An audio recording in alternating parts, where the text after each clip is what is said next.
Deux chiffres issus de cette enquête Harris Interactive. Les 2 tiers des jeunes de 18 à 30 ans se disent prêts à renoncer à postuler dans une entreprise qui ne prendrait pas suffisamment en compte les enjeux environnementaux. Et puis autre chiffre, près de 7 jeunes âgés de 18 à 30 ans sur 10, 7 sur 10 seraient prêts à changer d'emploi pour occuper un emploi qui soit écologiquement utile. Philippe Dupeyrat, changer d'emploi, ok, mais c'est pas forcément possible dans tous les secteurs. Vous voyez ce que je veux dire? Il y a des métiers en tension où évidemment c'est facile, c'est le demandeur d'emploi qui choisit, mais c'est pas toujours vrai. Non, c'est pas toujours vrai.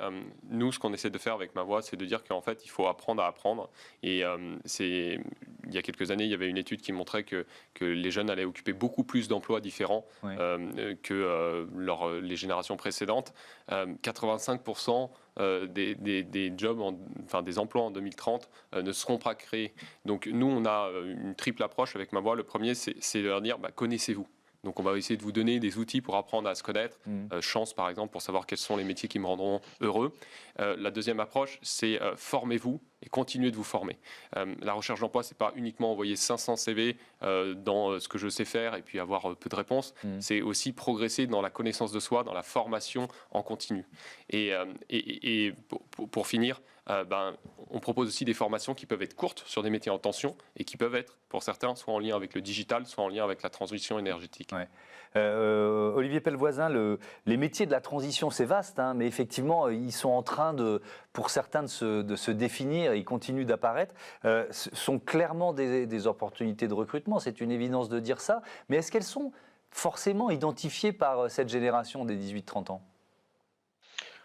Écoutez, il y a un vrai désir de les découvrir. C'est pour ça que nous allons nous lancer courant 2022 ce qu'on appelle un portail, une encyclopédie des métiers, qui aura vocation à exposer à l'ensemble des Français jeunes ou moins jeunes ces métiers qui se développent, qui incarnent de nouvelles ambitions et promesses pour notre société. Et ce portail va à la fois proposer l'aspect vidéo, visuel, l'aspect capacité immersive. Donc on propose aujourd'hui à travers un projet qui s'appelle Immersion Facilitée, le droit à chaque Français de pouvoir, à travers une mesure qui est dans le Code du travail qui s'appelle la PMSMP, la période de mobilisation d'une période en entreprise, de pouvoir découvrir ces métiers et ces environnements nouveaux qui peuvent créer des vocations et créer de belles carrières. Je rejoins les propos précédents.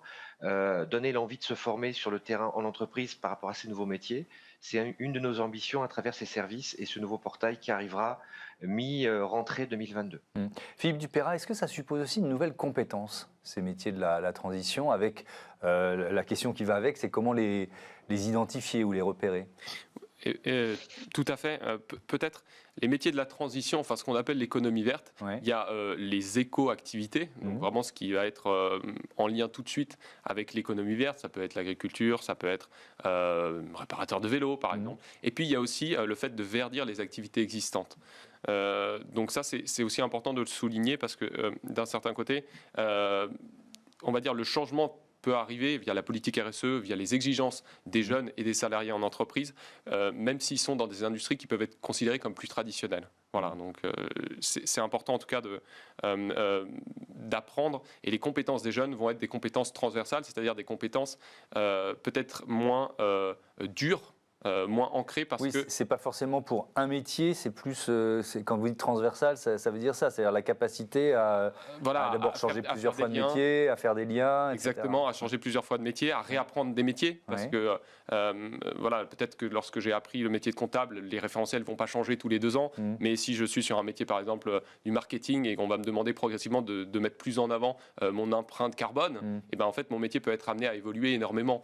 De la même manière, la logistique va sans doute être un domaine où l'enjeu de transition énergétique va être important et ça va redéfinir certainement certains métiers. Olivier Pellevoisin.